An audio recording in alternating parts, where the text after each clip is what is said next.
40 aniversario. Recibo un correo electrónico desde mi ciudad natal. José, la Coral Diocesana celebra su 40 aniversario y nos invita a cantar el Requiem de Mozart como antiguos miembros. El concierto será el jueves 21 de octubre. Dime si les paso tu nombre. Un abrazo, Jorge. La Coral Diocesana, pienso. ¿Cuánto tiempo sin tenerla presente? Al momento contesto que sí. No me lo puedo perder. Es un encuentro con gente que no veo desde hace muchos años y pienso que mi presencia será especialmente curiosa porque llevo casi 20 años fuera de la ciudad. Los antiguos componentes que ya no están en la coral al menos siguen allí y se han podido encontrar por la calle o en un concierto. Sin embargo, yo me fui a vivir primero a los Estados Unidos y después estuve en Madrid y en varias ciudades hasta llegar aquí, donde llevo ya 15 años. Pienso en el reencuentro, pero no soy capaz de visualizarlo, solo imagino que va a estar bien y que echaremos una mano. 2 años atrás había visto y oído a la coral en el primer sitio que los vi, en el coro de la catedral de mi ciudad. Cantaban, cuando los conocí, una obra que era mágica. Sus sonoridades se alzaban por las bóvedas góticas y parecían envolverte y elevarte con ella. Era algo tremendo y sublime a la vez, una sensación inigualable. Yo sabía que cantaban esa obra el domingo de Resurrección en la misa de 12 y desde la primera vez que fui con mi madre con 12 o 13 años empecé a ir yo solo los años siguientes.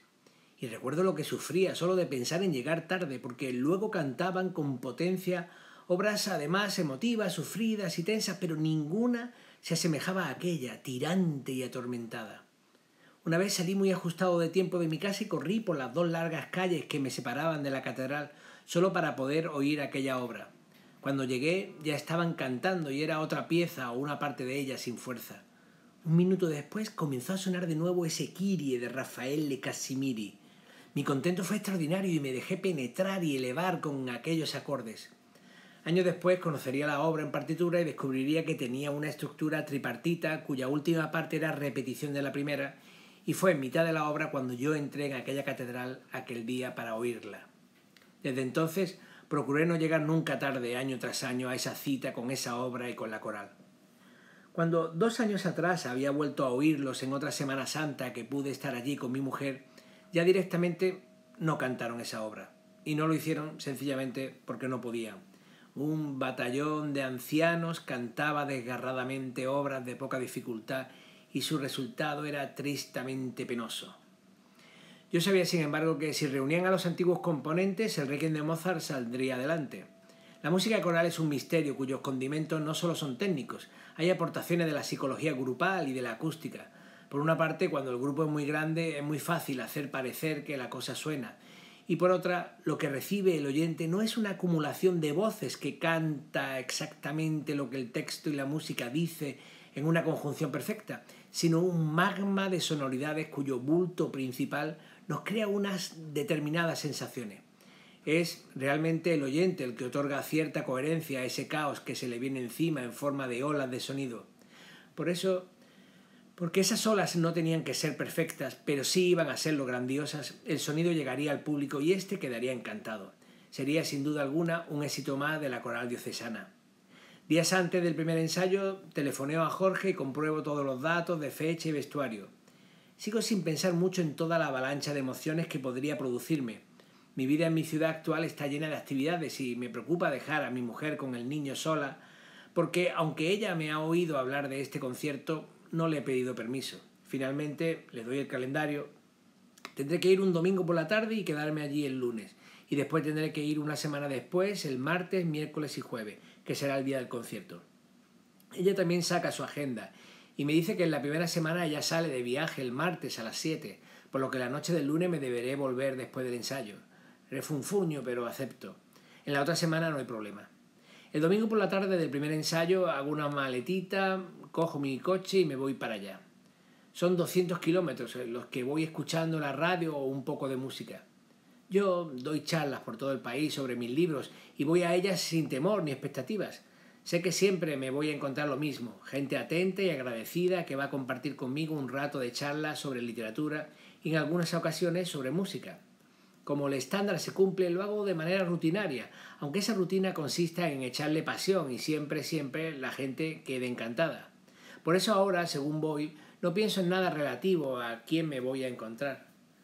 Cuando llego a la iglesia donde se ensaya veo que hay cosas que han cambiado. Es normal, pienso.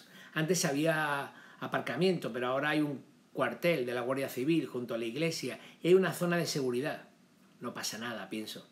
Me doy la vuelta y busco aparcamiento. Hacía años que no iba a ese lugar, pero no tengo capacidad para pensar cuántos. La hora se me está echando encima y debo encontrar aparcamiento pronto. Doy vueltas y consigo un lugar. Me bajo del coche, ya está oscuro, y camino en dirección a la iglesia. Una mujer que también va rápido en mi dirección me saluda alegremente. Desde hace años tengo un mecanismo vinculado a los reflejos que me permite reaccionar con velocidad. Le sonrío muy amablemente.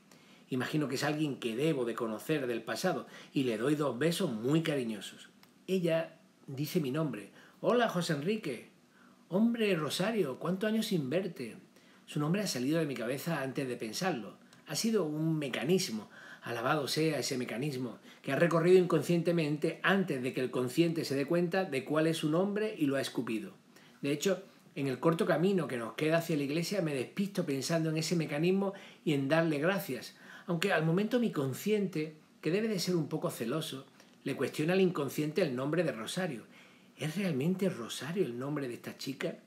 El consciente se tranquiliza y lo confirma, y luego se da cuenta de que ha pensado en el concepto chica, cuando en realidad está frente a una mujer.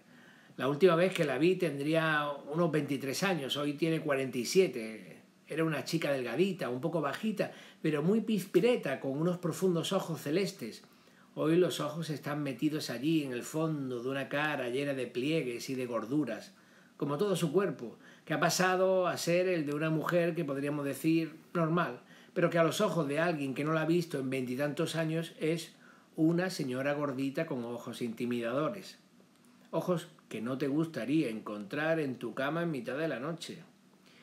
Ahí, en ese primer encuentro, y mientras caminamos rápido en dirección al ensayo, empiezo a tomar conciencia de que este encuentro coral va a ser muy duro. Porque indudablemente cuando yo he visto a una señora gorda, ella ha debido de ver a un tipo calvo con barriguita, y soy consciente. Cuando entro a la iglesia, sé que hay que entrar por un pasillo situado a la izquierda. Cuando me veo en ese pasillo, no soy capaz de recordarlo, y sin embargo estuve pasando por él 2 o 3 veces a la semana durante más de 6 años. La primera vez que fui tenía 18 años y era la noche antes de mi examen de selectividad. Hice mi prueba, fui admitido y en los 2 días siguientes me jugué mi destino. Después, como estudiaba piano en el conservatorio y el instrumento que teníamos en casa era muy viejo, le pedí permiso al director y me dejó pasar allí tardes y noches estudiando en el piano del coro. Al final del pasillo hay una encrucijada y no recuerdo por dónde debo ir. Rosario se ha quedado charlando con alguien en la puerta y tengo que preguntarle a una especie de sacristán aburrido que hay por ahí. Por esa puerta y subiendo la escalera, me dice. ¿Y un baño?, le pregunto. ¿Hay algún baño por aquí? Pasando la puerta a la izquierda. Habré meado en este baño miles de veces y no lo recuerdo, aunque ahora que estoy dentro me parece tan familiar como siempre. Oigo voces de gente que sube la escalera. Ahí ya empiezo a estar atemorizado. ¿Quiénes serán? ¿Se acordarán de mí? ¿Guardarán buena opinión de quién era yo y quién soy? No salimos bien de aquel coro. La última vez que subí esa escalera llevaba mi smoking en una bolsa para devolverlo. Todo el grupo de jóvenes había decidido escindirse del coro y tras el acto ritual de levantarnos e irnos de la asamblea donde todo se partió, solo nos quedaba volver y entregar el smoking que la propia coral nos había dado en depósito y que, como era mi caso, me habían hecho a medida. Para mí fue un día triste. Fue uno de esos días en los que uno se da cuenta de que hacerse mayor es decidir, optar y sufrir. El coro había tenido una carrera ascendente en 6 años en los que yo había estado allí. Los jóvenes habían ido completando el coro y enriqueciéndolo porque la mayoría de sus componentes no sabían música y nosotros veníamos leyendo con gran soltura y aportábamos nuestras voces jóvenes que aclaraban el color de un coro cuya media de edad hasta entonces frisaba entre los 50 y los 60. Eran los años 80. La socialdemocracia estaba gobernando y las cosas y las inversiones en cultura mejoraban a gran velocidad. La culminación de aquellos años fue la reinauguración del teatro principal de la ciudad, el Calderón, que llevaba años cerrado y que antes había sido privado. En él habían cantado en otros tiempos mi madre y muchos de los que ahora estaban en la coral. Aquel concierto fue muy importante para la ciudad porque era la estabilización de la orquesta sinfónica y sobre todo porque vino a inaugurarlo Su Majestad la Reina. Ella estaría en nuestro concierto y eso creó un gran estrés en nuestro director y en el director de la orquesta, que se entregó para hacerlo muy bien, muy bien. El director de la orquesta era un rumano llamado Sergiu Constantin, y aquello de que fuera un extranjero del este encandilaba al alcalde y a todo el mundillo musical de la ciudad. Nosotros creíamos que él estaba haciendo un trabajo plenamente musical, con búsqueda de un perfeccionismo que a todos elevó nuestra moral, porque implicaba que nosotros podíamos hacerlo mejor, mucho mejor. Cuando terminamos de cantar el oratorio La creación de Haydn, pensamos que habíamos hecho un grandísimo trabajo y que todo había sido gracias al director de la orquesta. Y junto a este pensamiento llegamos a la conclusión, comparados ambos directores, que el director de nuestro coro no valía un duro. Ese fue el desencadenante mayor para la crisis que forzamos cuando pedimos un cambio de director. Pero hubo desencadenantes adyacentes que quizás, y bien analizado, pudieron meternos mayor presión para llegar a aquel desacuerdo brutal. Uno fue el coro de bodas. Como éramos jóvenes y ya sabíamos hacer algo que podía reportarnos dinero, empecé a organizar coros para bodas. Nos reuníamos unos cuantos y cantábamos en la misa y nos repartíamos el dinero. Como yo ya había decidido que quería ser director, organizaba con auténtica emoción esos grupos y cantamos muchas bodas y muy bien. Llevábamos organista y todos éramos amigos y por supuesto había intereses emocionales de por medio, chicos y chicas medio enamorados unos de otros. En ese afán por cantar y hacer cosas nuevas, organicé un coro de jazz y gospel y dimos conciertos con indumentarias extrañas y aquello nos hizo sentirnos a los 20 y pocos años los reyes del mundo musical de nuestra ciudad. Pero no era yo el único que también quería ser director. Había en el coro grande un profesor del conservatorio que había sido director de la escolanía de la que habían salido muchos de mis compañeros de ese coro, que quería ahora dirigir más y mejor y que se encontró funcionando y bien engrasado el coro de bodas que yo, que tenía la misma edad que mis compañeros, había puesto en marcha. Y para la perspectiva de una decisión podía ponerle en la cabeza de un grupo que sonaba realmente bien y que era sin duda el motor de la coral diocesana. A esta situación se sumó la otra, y la otra era que dentro de la propia coral madre había habido una junta directiva capitaneada por un hombre joven muy ambicioso que no llevó bien perder las últimas elecciones.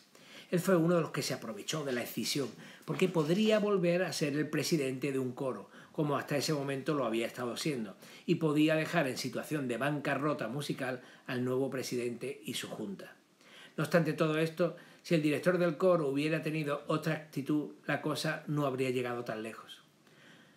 Cuando termino de subir las escaleras me lo encuentro, el padre don Rafael Flores, consumido, 84 años a sus espaldas, encogido, él que había sido un tiarrón corpulento, con sonrisa bobalicona, puesto en la puerta para dar la bienvenida a todos los antiguos componentes que ahora volvían después de años. Don Rafael, le digo casi gritando porque imagino que ya no debe de oír bien. Soy José Enrique Cabrera y hace más de 23 años que no había subido a esas escaleras. ¿Se acuerda usted de mí? Claro, claro. Pienso que va a decir, claro, claro, uno de los hijos de puta que nos dejó tirados en la mejor época del coro, condenándonos a quedarnos sin jóvenes, a perder nuestro sonido y a que nadie quisiera contratarnos desde entonces. Pero solo dice, claro, claro, y yo le doy un golpecito en el brazo y me voy para adentro para no darle la oportunidad de decir lo que seguro pensaba, o algún día pensó. Entro al salón y es entonces cuando me doy cuenta de bruces a qué me he apuntado. Un magma de mujeres y hombres sentados, hablando, saludándose, besándose, y todos infinitamente viejos. Los jóvenes de mi época, que apenas tenían 4 o 5 años más que yo, todos con canas y demacrados para el recuerdo que yo tenía de ellos, y los que entonces tenían entre 50 y 60 años eran momias consumidas por el tiempo. El resultado del paso del tiempo aplicado a sus cuerpos no era mayor volumen, sino muy al contrario, menor. Cuerpos consumidos, absorbidos por su propio ser, dejando los pellejos como fino envoltorio para poder llegar al ataúd al menos recogidos y no desparramados. Pero mi cara tenía que ser de alegría, de sorpresa, guiños cómplices. Entonces veo a Marisa. Marisa me gustaba mucho cuando yo tenía 23 años, pero aunque tonteamos a veces, la cosa no fraguó. Creo que fundamentalmente porque yo tenía novia. Luego se casó. Sigue delgada, sonríe alegre y se la ve contenta de verme. Desde su asiento, muy lejano a mi posición, levanta la mano y me sonríe. Todo es como una ensalada de sabores olvidados. Comes tu comida diaria y de pronto te ponen ante ti un plato que tiene sabores del pasado, que hace años que no probabas. Naranja, cebollino, lechugas de aquellas grandes y en las que todo eran hojas verdes, pescado seco, quicos de tu infancia y un chorreoncito de aceite de girasol. El cerebro se llena de tantas informaciones que dependen de enlaces de neuronas tan gastados, tan ocultos en el último trastero de la azotea de tu conciencia, que podrían marearte al recibir, reciclar, situar e intentar dar sentido a tanta información. De hecho, mi primer resorte es esconderme, acurrucarme, apartarme para ver y organizar imágenes, personas y acontecimientos. Los tenores, que están sentados a la derecha de la puerta de entrada al gran salón, tienen una silla libre, que es la de la primera esquina, junto al piano. Pido paso entre caras que voy resituando y que me sonríen débilmente. Imagino que sus cerebros también están reprocesando mi propia imagen. Ahora tipo Calvete, más gordito y claro, 23 años más viejo. Y me siento en la esquina desde donde puedo controlar todo, casi sin ser visto, y puedo ir procesando la nueva información de todos los que vayan llegando.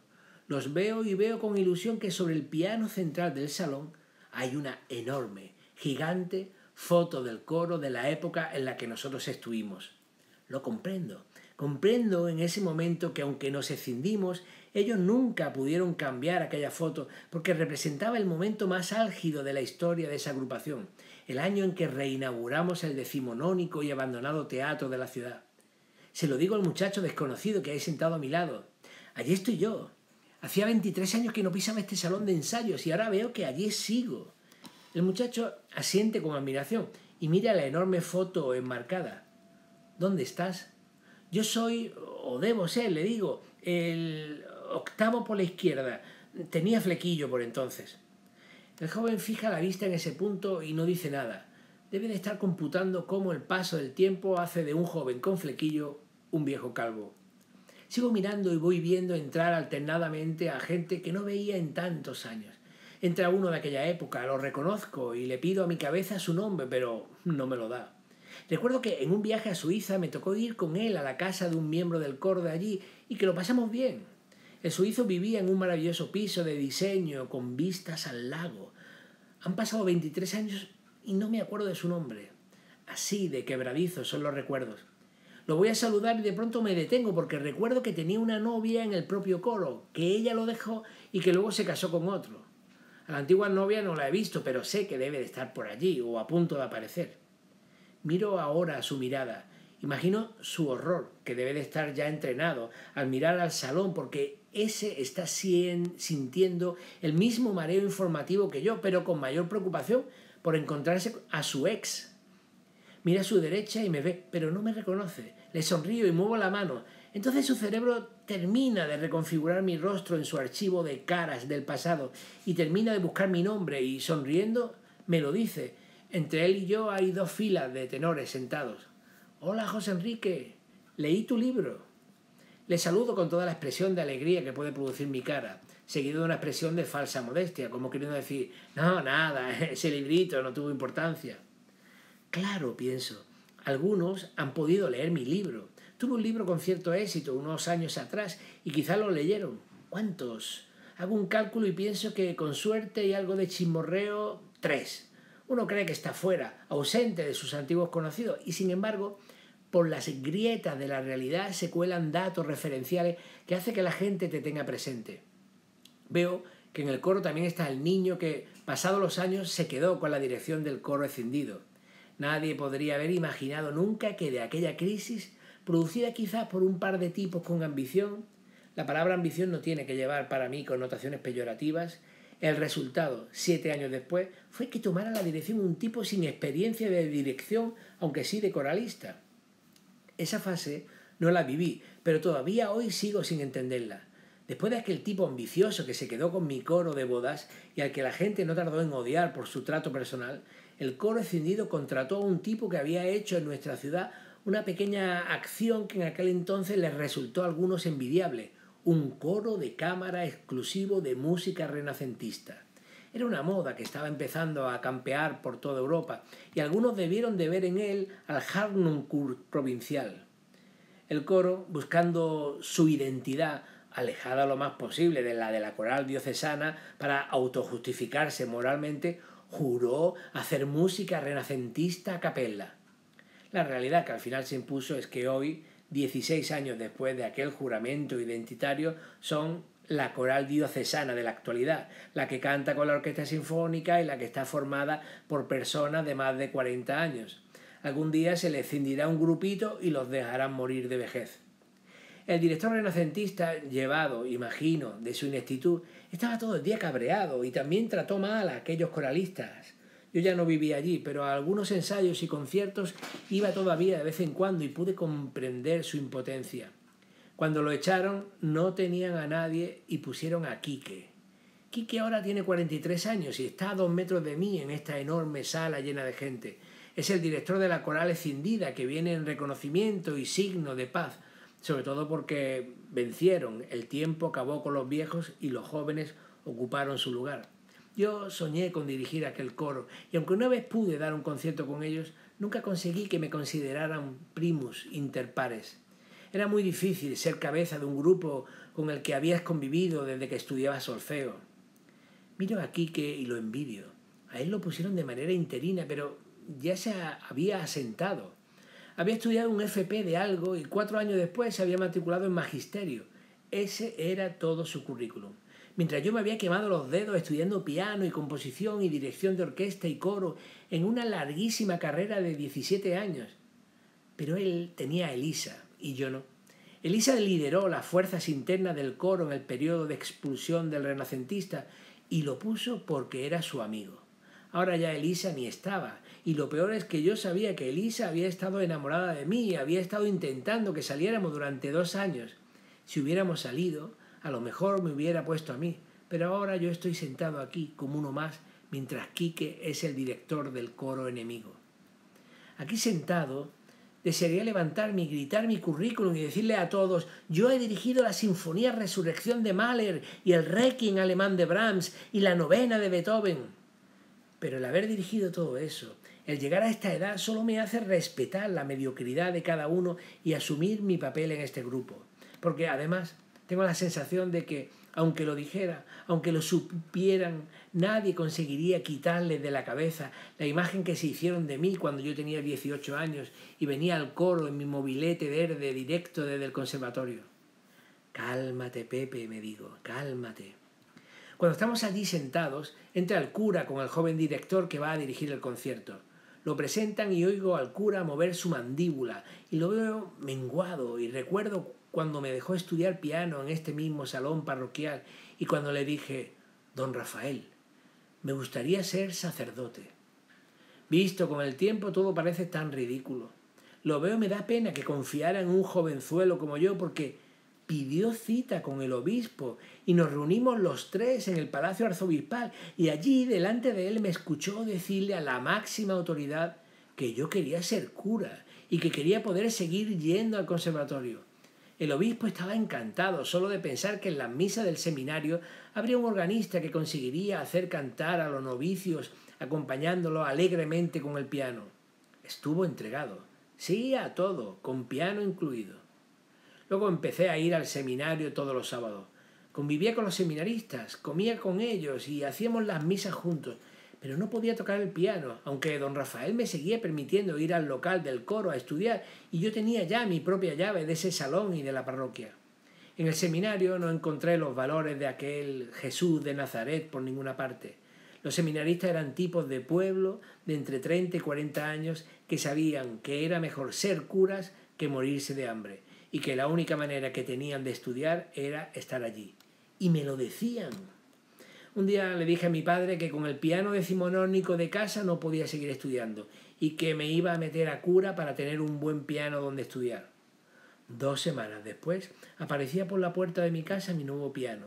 No volví a ir al seminario y nunca le dije nada más de aquello al cura ni al obispo. El director joven que ha contratado a la orquesta para este concierto de aniversario no da crédito a lo que oye cuando suenan los primeros acordes del Requiem de Mozart. voces gastadas con un vibrato insufrible. Más que un acorde es un ruido. Yo también soy director, también dirijo profesionalmente, pero no iban a contar con uno de los suyos o uno de los otros. Me alegro de que suene tan mal, que se joda. El ensayo es una batalla cortés por la afinación. Imagino que el joven director piensa que aquello no tiene arreglo, pero sabe que con la orquesta sonará un pastiche pastoso, suficiente para engañar a los familiares de los viejos del coro que celebran el 40 aniversario. Pero también imagino que quiere dejar claro, por si hay algún buen músico en esa sala o en la del concierto ese día, que él no está sordo, que oye lo que está pasando, pero que no puede arreglarlo. Llega a decir: perdonen, señoras, pero no deben utilizar lo que los italianos llaman portamenti, que en español es simplemente portamento. Portamenti. ¿Es que no he podido utilizar la palabra española? Señoras, hacen ustedes portamento y eso es de viejas de iglesia. Las señoras intentan no hacer portamenti al cabo de 2 intentos. Él abandona y continúa. Confía en la orquesta y en su masa envolvedora. Cuando terminamos el ensayo, espero a que los de mi fila salgan para acercarme a la gigantesca foto que preside la sala, encima del piano. Quiero ver cómo éramos, cómo ha pasado el tiempo. Imagino que me voy a poner a mirarla y va a llegar a alguien, o de los míos, o de los que se quedaron, y me va a decir: ¿cómo ha pasado el tiempo? O qué jóvenes estábamos. Nos hicimos esa foto precisamente el año en el que yo entré al coro. Entré en junio y se iban en julio al Festival de Coros de Levante. Yo no imaginé que iría y tampoco me fascinaba demasiado cantar habaneras. De hecho, el primer día de ensayo estuvimos cantando la habanera Enterradme en la playa, y cuando terminé pensé que quizás no volverían. En el siguiente ensayo volvimos a ensayar esa canción, pero también ensayamos O Jesucristo de Van Berken. Ahí precisamente me enganché a la música coral para toda la vida y distinguí que había obras que merecían la pena ensayar y otras que no. Pero las que merecían la pena lo iban a merecer para siempre. Aún hoy sigo dirigiendo esa magnífica obra. Con ella ganamos el Festival de Levante en su modalidad de polifonía clásica. Fue tal nuestro contento que decidieron hacer una foto conmemorativa que luego situaron, cuán grande era, encima del piano presidiendo el salón. Cuando me situé ante la fotografía vi, de repente, que no era yo el que suponía ser y que no era aquella foto la que presidía el local. Desde lejos yo me había querido ver en el flequillo de otro que también fue joven, y la vista y la vanidad reconstruyó el resto. Quizás por eso el joven que se sentaba a mi lado no fue muy expresivo con mi comentario de «allí estoy yo». Disimulé. Miré la foto los 2 segundos necesarios para reconocer que la mayoría eran desconocidos para mí y dejé de mirarla. Entonces llegó Marisa. La había visto a lo lejos y me había parecido tan sonriente y guapa como entonces. Seguía delgada, pero su realidad física era otra. Toda la cara se le había llenado de manchas que la envejecían terriblemente. La delgadita ahora daba miedo porque parecía una canina, la muerte andante. Charlé animosamente con ella y bajamos riéndonos de todo. Ella también volvía por primera vez desde entonces. Yo recordaba de ella la historia de que había estado saliendo con un amigo mío de la guardería y recordaba que no había salido bien, pero yo sentía ese orgullo absurdo de saber que los había unido, tras un día que a él se le ocurrió salir conmigo y con mis amigos del coro.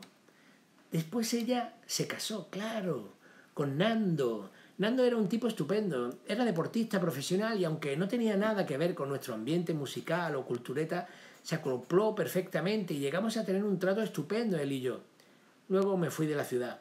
Un día que fui de visita me lo encontré e intenté tratarlo tan amablemente como siempre, pero él estuvo distante y un poco avergonzado. «Nos estamos separando», me dijo. ¿No lo sabías? No lo volví a ver. Habían debido de pasar por lo menos 13 años desde aquel encuentro. Le pregunté a Marisa por él y me dijo que no sabía mucho, que se había vuelto a casar y poco más. Cuando salimos todos del ensayo nos quedamos como siempre, como aquel lejano siempre, charlando en la puerta. Casi al final yo dije, llevado por la inercia, aquella inercia, que si nos tomábamos algo. Solo Marisa y Rosario, la que me encontré cuando llegaba, dijeron que sí. Yo en realidad quería quedarme a solas con Marisa. También por aquella inercia y el recuerdo difuso y vago que yo tenía de que le había tirado los tejos. Tomamos un refresco en un bar y me pusieron al día de cotilleos varios. También hablamos de las oposiciones. Marisa, con sus 49 años, se había presentado a las de flauta del conservatorio. Al parecer hizo un esfuerzo titánico. Estudiar temas teóricos, ponerse al día de la legislación, repasar temas históricos de la flauta y por fin estudiar cientos de horas el instrumento como si tuviera 19 años. En los exámenes no le pusieron más de un 2 en ninguna de las partes. Se veía que lo había sufrido. Había debido de ser un disparo a su última base de flotación. ¿Qué es un instrumentista si le desprecian como tal? ¿A qué más puede dedicarse? Habían pasado un par de meses desde las oposiciones y se la veía más entera, pero estaba desorientada profesional y desde mi punto de vista vitalmente. Estar desorientado profesionalmente a los 20 es normal, a los 30 es un problema, a los casi 50 es un drama. Un drama que da la sensación de significar ¿a qué he dedicado mi vida tan absurdamente? ¿La he tirado soplando por un cilindro? Ella había llegado a tocar en la banda municipal como sustituta durante meses y había tocado en su banda, la banda a la que empezó a tocar desde pequeña. Pero también la había dejado porque ya no le daba satisfacción desfilar con ellos detrás de muñequitos bien arreglados. Después de esa copa nocturna, la llevé a su casa en mi coche y me contó, sentada en el coche en la puerta de su casa, que se sentía sola, que lo único que hacía era cuidar a su madre que tenía principio de Alzheimer. El plan, según yo vi, no era bueno y auguraba tiempos aún peores. Cuando la conversación empezó a tomar un poco de calidez, vino un coche con prisas por detrás y tuve que dejar que ella se bajara y se despidiera rápidamente. Luego llegué a mi casa, la casa de mis padres, donde había vivido la mayor parte de mi adolescencia y juventud. Mi madre daba voces desde la cama. «José, ¿estás bien? ¿Todo bien? ¿Has cenado?» Yo intentaba susurrarle para que no despertara a mi padre, pero a ella mi padre le daba igual. Quería cerciorarse de que su hijo estaba bien y había cenado. La calmé. Luego fui a mi antiguo cuarto, deshice mi pequeña maleta, me puse el pijama y me acosté en mi antigua cama. Todo era más pequeño de lo que yo sentía entonces. Por la mañana me despertaron las voces infantiles de niños correteando en el patio de mi antiguo colegio, con el que daba la pared de mi cuarto. Era curioso. Allí seguían las voces de los entrenadores dando instrucciones y los niños y adolescentes botando balones y tirando a canasta en la hora anterior a que empezaran las clases. Esos sonidos pertenecían a mi conciencia, eran parte de mi ser, como lo puede ser la sensación del agua en mis manos cada mañana o el abrazo de mi madre. Desayuné rápido para irme al dentista. El dentista era un primo de mi madre y yo aprovechaba mis viajes a casa para darme un retoque en la dentadura. Limpieza y algún empaste. Vuelva pronto. Cuando salí de la consulta no eran más de las 10:30. Me fui a mi sitio preferido de la ciudad, mi librería. La librería en la que había comprado libros desde los 15 años. Tenía una cuenta abierta y mucho saldo acumulado, por lo que podría comprarme unos cuantos libros. Pero antes de eso llamé a Marisa. Era lunes por la mañana y ella estaba desocupada y lista para salir conmigo a una librería o a donde fuera. 40 minutos después estábamos en aquel templo del conocimiento viendo libros. Era raro tenerla a mi lado. Yo estaba casado y con un hijo y cualquiera que nos viera por la ciudad podría fantasear pensando que yo ya había entrado en el club ya tan numeroso de los divorciados. No me importa mucho lo que diga la gente, pero sí lo que digan mis paisanos y paseé con ella un poco cohibido. Afortunadamente tantos años fuera de la ciudad y tantos hijos nuevos engendrados por las clases no universitarias. Los universitarios se meten en la carrera de las ambiciones y no se dejan tiempo para nada y cuando lo tienen ya están tan acostumbrados a esa vida que solo se les puede ocurrir estudiar otro máster o doctorado o carrera. Consiguieron que yo no me encontrara con nadie conocido por mis antiguas calles. Paseando con ella le pregunté a bocajarro: «Tú y yo, ¿por qué no llegamos a salir? Yo te estuve tirando los tejos, ¿verdad?» Ella sonrió. Sus sonrisas eran curiosas porque eran un poco autómatas. Junto a su delgadez, su cuello largo parecía estar siempre estirado y tenso, y su mirada era siempre hacia adelante y hacia el infinito. Por eso, cuando sonreía, no era una sonrisa hacia ti, sino una sonrisa hacia sí misma, hacia su mirada perdida en el horizonte que ocultaba una conversación interior muy concentrada que era vista por quien la mirase. Daba, en definitiva, la sensación de ser la sonrisa de un robot canijo, Después de sonreír me dijo: yo siempre te he querido como amigo. Y de pronto fui devuelto a los bailes de adolescentes en los que nos declarábamos y éramos rechazados con ese patético argumento. Aunque esta vez parecía verdad. Si yo era su amigo, ¿qué función tenía ese paseo? ¿Hacerla reír? Típico argumento de todas las tías desde que tengo memoria. Nos tomamos una tapa y nos despedimos. No iba a follar. Ese era el resumen. Por la noche tuve el segundo ensayo. Fue más de lo mismo. Mis mejores reflexiones nostálgicas ya habían sido hechas la noche anterior. Éramos los mismos y el joven director se empeñaba en intentar sacar algo de aquella ruina. Como era lunes, no hubo copa posterior y yo cogí mi coche y me vine para mi ciudad actual. Era liberador conducir hacia otro territorio, huir de aquello que fuiste cuando joven, viajar hacia un espacio social donde eres algo. Yo dirijo mi coro y mi orquesta y doy mis clases. La gente te respeta y tienes un lugar. En mi ciudad natal solo soy aquel estudiante de conservatorio que hacía muchas cosas, una especie de tipo curioso y simpático, querido, pero no valorado. Un par de semanas después voy para realizar el último ensayo con orquesta y el concierto. Llego directamente al ensayo y ya he empezado. El local de ensayo de la orquesta tiene una puerta trasera que da directamente al espacio concebido para el coro. Cuando entro, el Requiem de Mozart ya está sonando. Como el número de cantantes es altísimo, en torno a los 150, casi no hay espacio, y esa puerta da a la sección de bajos del coro. Por no molestar, me quedo ahí y canto la parte de los bajos. Me encantó ser bajo por un rato. Con qué comodidad emitía sonidos. La voz de tenor es siempre esforzada y dolorosa, es antinatural o de una naturaleza que casi nadie tiene. Sin embargo, la voz de bajo es voz de hombre, de puro macho, grave y redondo. Ahí empiezo a vislumbrar en qué va a terminar esta historia del encuentro en el 40 aniversario. Llega más gente tarde detrás de mí y eso hace que nos resituemos algunos y así llego a la cuerda de tenores donde sigo cantando. Hacía muchos años que no cantaba. Dirigir coros no implica cantar. Entonas alguna frase, pero no cantas toda una parte. No estás ahí dentro, en el centro del volcán, desde el que se fermenta y escupe la música. Me encanta volver a ese sitio. Como director bailo con la música o la música baila conmigo, pero como cantante la produzco, la creo. Es la mejor de las sensaciones dentro del mundo de la música. Al principio canto contenido, correcto, pero luego decido entregarme, moverme, bailar con mi canto y entonces empiezo a pasármelo mejor todavía. Estoy rodeado de gente, pero disfruto yo solo. Es un placer onanista. Conozco a la gente que hay a mi alrededor, a algunos desde hace más de 30 años, pero me da igual, soy yo el que canto con Mozart y lo paso bien y me siento feliz. La novedad del encuentro ya ha pasado y ahora parece que estamos todos en el intento personal de salvar ese concierto. Allí a lo lejos, detrás del director de la orquesta, está el viejo cura que nos mira con sonrisa petrificada. Los solistas resultan ser mediocres, sobre todo la soprano, que estropea el resultado. Pero me da igual, canto y me lo paso bien. Al día siguiente quedo para desayunar con una antigua amiga.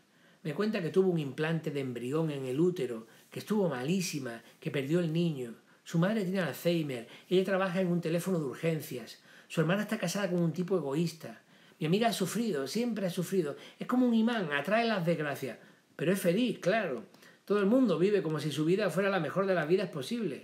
La miro mientras tomamos café y pienso en que no sabe todo lo que se puede vivir, todo lo que se puede disfrutar con el arte, los amigos, una vida sin enfermedades, los hijos. Y me alegro de que no sepa lo que se está perdiendo. Cuando se va, la veo caminar alejándose. Pasarán 1 o 2 años hasta que la vuelva a ver. Su madre morirá, su hermana se separará otra vez, tendrá problemas en el trabajo, siempre los tiene. Por la tarde tomo café con una joven emprendedora. La chica tiene su morbo, es un morbo más de casarse que de echar un polvo. O sea, es más fácil enamorarse de ella que pensar en tirársela.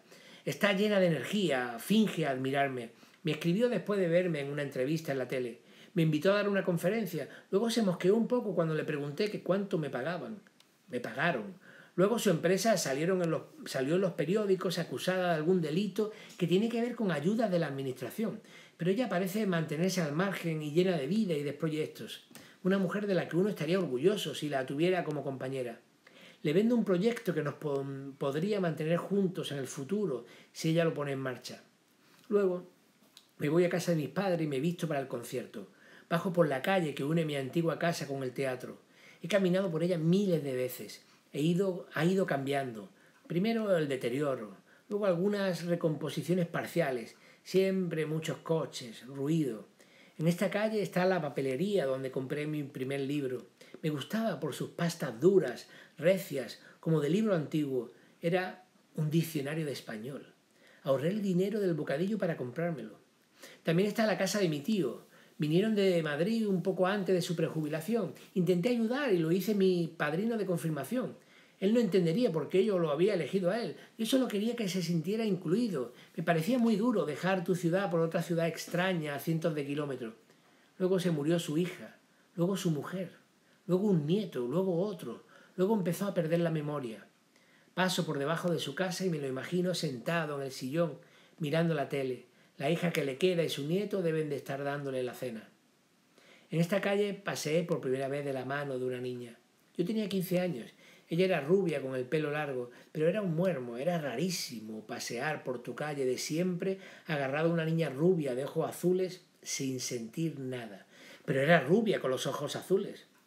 En una callejuela veo el balcón de la casa de un amigo donde pasé muchas tardes. Era un rebelde autogestionante. En esa casa se sentía libertad, aunque también desorden. Fue el primero de mis amigos en tener su propio piso. Y había fiestas, pero sus amigos no eran los míos y yo siempre me sentía fuera. Ahora yo debo de ser el único que sigue en contacto con él de todos aquellos. Siempre me ha gustado el papel de tortuga en la carrera contra la liebre. Yo veo el jajaja de los otros y me digo, el tiempo me dará la verdadera risa a mí. Y por ahora va funcionando. Camino con mi abrigo negro por esta calle, con mi portatrajes en la mano. En él llevo la chaqueta del smoking que tuve en mi último periodo como cantante en el coro escindido. Me alegra ver que puedo ponérmelo, que me queda bien. Eché barriga, pero últimamente la he perdido. No sé si me estoy muriendo por dentro o que el régimen me está funcionando. El verano pasado toqué fondo. Pedí en la tienda una talla mayor de pantalón y vi que el vendedor se iba lejos, a otra sección, y volvía con la talla en el brazo. Cuando lo compré, pasé por esa otra sección y vi que era la de tallas grandes. Ya no solo era un señor de casi 50 años, sino que era un señor de casi 50 años gordo. Cuando me puse a régimen en septiembre, rogué a los dioses de la belleza que me ayudaran a llegar a este encuentro con mi antiguo coro en un estado un poco más decente. He conseguido al menos que la chaqueta del smoking me quede como un guante. Tengo razones para estar contento. Cuando llego a los camerinos me encuentro con el ambiente de ligera tensión previa a los conciertos. La gente no habla mucho entre sí o solo dice banales frases escuetas porque están pensando en no fallar en nada. Vestuario, maquillajes, partituras, vocalización. Los más mayores del coro llegan con sus 2 tinajas de vino dulce, una práctica clásica en este coro que ya no recordaba. Hay cierto jolgorio con respecto a esto. La gente se arremolina para conseguir un vaso de vino, más por la tradición que por apetencia real. Yo también bebo, por la misma razón, ya que hay que cumplir con los ritos, ya que he venido a hacer una inmersión en la nostalgia, lleguemos hasta el final. Me pongo mi chaqueta de smoking y mi pajarita negra, tomo mi partitura y me voy para el escenario. El telón está echado y tras él está la vida de una armonía a punto de ser. Piso el escenario con auténtica veneración. Nadie habla conmigo. Hay muchos desconocidos y mucha otra gente que tuvo algo que hablar conmigo en el primer encuentro, pero que después de las primeras breves palabras de cortesía no tienen mucho más que decirme. Me planifico en mi puesto y, de pie, miro hacia el espacio escénico. Miro el techo, donde aprendí a soñar con la dirección de orquesta. Los músicos ahora afinan sus instrumentos. Pienso en que casi nadie se da cuenta en las salas de concierto que los escenarios son del mismo tamaño que toda la platea. Ellos, los que pagan, se creen los importantes, creen que van a un espectáculo oculto. Pero no es así. Los importantes somos nosotros, que hemos conseguido que nos paguen por hacer lo que más nos gusta del mundo. Tenemos un espacio tan grande como el suyo y sentimos un placer haciendo música que el público no consigue obtener ni en un 20%.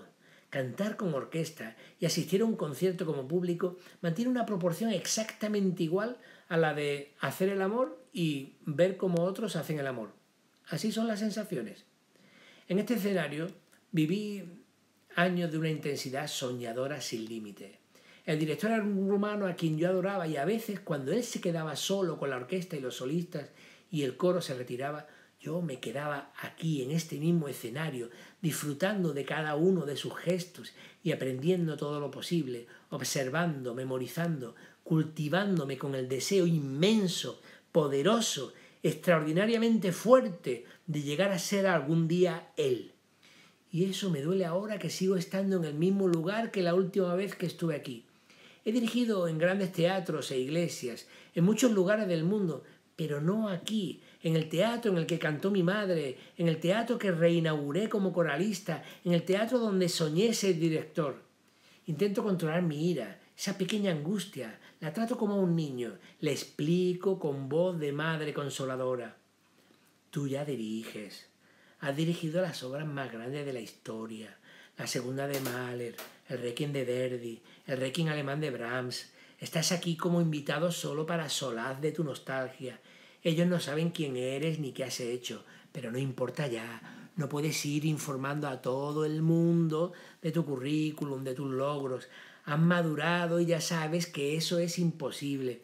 Para eso tendrías que salir en la tele durante varios años dirigiendo a todas horas.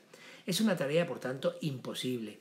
Ellos no saben que tienen a su lado a un joven que se enamoró de la gran música en sus filas, que soñó con ser director en este mismo escenario. No lo saben. Y eres solo uno más, uno de entre esta patulea de gente que va a gritar ahora el Requiem de Mozart. No lo saben y te debe dar igual, porque tú sabes quién eres y lo que has hecho. Y aunque no he conseguido dirigir aquí, no estoy más que lleno de agradecimiento para estas tablas que ahora piso. Ser un artista escénico, poder rozarme con esas grandes obras de los grandes creadores de la historia, ha sido tan cruel en mi vida, ha significado tanto, ha orientado mi vida y le ha dado tanta fuerza, me ha dado tantas satisfacciones y tanto placer, me ha hecho estar con tanta gente, viajar, conocer, ser feliz, que no tengo más que agradecimiento para este coro que hoy cumple su 40 aniversario y para este teatro donde hoy vuelvo a cantar otra vez como cuando era un joven ilusionado. Se abre el telón y veo al público. Son gente normal de mi antigua ciudad. No van especialmente bien vestidos. Nos miran con curiosidad, oteando. Es imposible que nos distingan personalmente. Y empieza la música y empezamos a cantar. Y hay que cuadrar las entradas, hacer silencios, cantar las notas, unas más altas, otras más bajas, unas más rápidas, otras más lentas. Todo es encaje entre nosotros y con la orquesta. Todo es permanentemente imperfecto, pero su resultado es siempre perfectamente maravilloso. Y mientras canto, pienso en qué me trajo aquí, los recuerdos, los antiguos amigos, la nostalgia, y siento que nada de eso ha sido tan satisfactorio. Todo ha sido ligeramente emocionante, pero nada más. Y sin embargo, queda algo que es grande y poderoso en mí, algo que me llena y da fuerzas y que me hace sentirme alegre de vivir, dichoso por estar vivo y por haber vivido. La música. Y cuando me doy cuenta de esto, me entrego e intento ser perfecto, entonando, buscando un bello sonido para cada nota, para cada sílaba que voy cantando, y empiezo a bailar y a moverme y disfruto como un niño. Y me dan igual antiguas novias, antiguos sueños, me da igual la vejez y la gordura y los lunares en la piel, me da igual porque en este ahora me siento vivo, exaltado por esta música, la fuga, los gritos al decir la palabra Rex, las oleadas de sonido en Lacrimosa, la emoción callada en algunos momentos del Quan Olin Abrae. Y pienso en todos los que nunca sabrán cuánto placer verdadero y profundo, cuánta felicidad hay en cantar con orquesta una gran obra. Y entonces me doy cuenta de que me es indiferente la gente con la que canté hace ya tantos años, que me da igual lo que piensen de mí, que yo estoy aquí por la música. Ella nos unió y ella es lo más salvable de todo, quizás incluso de la vida y de vivir. La gente tiene problemas, no entiende el mundo ni la vida, sale adelante como puede y en ese defenderse de las inclemencias vitales, muchas veces se comporta de manera egoísta y defrauda a los que están a su alrededor. La gente, por lo tanto, te decepciona. Y yo los comprendo. Son egoístas porque están asustados y porque no sienten que tengan herramientas para salir adelante más que la de enrocarse en sus deseos y en sus miedos. Pero te decepciona. Ves el egoísmo humano y parece que estuvieras programado para sufrir la imperfección humana. No sé cómo no tenemos un mecanismo que nos libere al ver que la gente a nuestro alrededor es desordenada, incumplidora, mentirosa, egoísta, materialista, aprovechada, interesada, mezquina y codiciosa. Yo lo sufro. Convivo con gente que me falla puntualmente y que luego intenta que yo lo trate como si no hubiera pasado nada. Y eso me duele aún más porque tras traicionarme piensan además que soy gilipollas. Pero entre medio de todo eso siempre está la música, que permanece firme, como una columna a la que puedo asirme para que el vendaval del egoísmo pontificado no me lleve hacia la nada. Termina el concierto y me siento feliz de ser músico. No me importan los aplausos. Yo he cantado bien y hemos hecho una gran obra entre todos. Pienso que yo la habría dirigido mejor, claro. Mis compañeros del coro tienen una especie de euforia contenida por los años, por la práctica, por los muchos aplausos ya recibidos. Si fueran más jóvenes, estarían tan contentos como ahora, solo que ahora, por un estúpido pudor, lo intentan disimular. Eso es hacerse mayor. Luego vamos a tomar una copa a un hotel. Intento pegarme a algunos de mis antiguos amigos más cercanos, pero siempre hay movimientos y me veo obligado a hablar con unos y con otros, con gente que me cayó mal en mi época y que ahora me sigue cayendo igual de mal, y con gente con la que antes hablaba por compromiso y ahora hablo por compromiso. Pero intento estar atento, preguntarle por sus hijos, criticar a alguien que ha envejecido mal. De pronto comienzan algunos a cantar. Los que nos escindimos odiábamos cantar en los bares, así de snob éramos. Y ahora los veo cantar como a los viejos que criticábamos. Me aparto del grupo cantor y los miro desde fuera. Los viejos están muy viejos y ya no tienen pudor de cantar en público. Y los jóvenes están mayores y repitiendo los ritos. Yo me siento extrañado en el más ontológico sentido de la palabra, fuera de ellos, perteneciente a otro mundo que los mira desde fuera y no consigue tener vinculación emocional con ellos. Sé qué me pasa.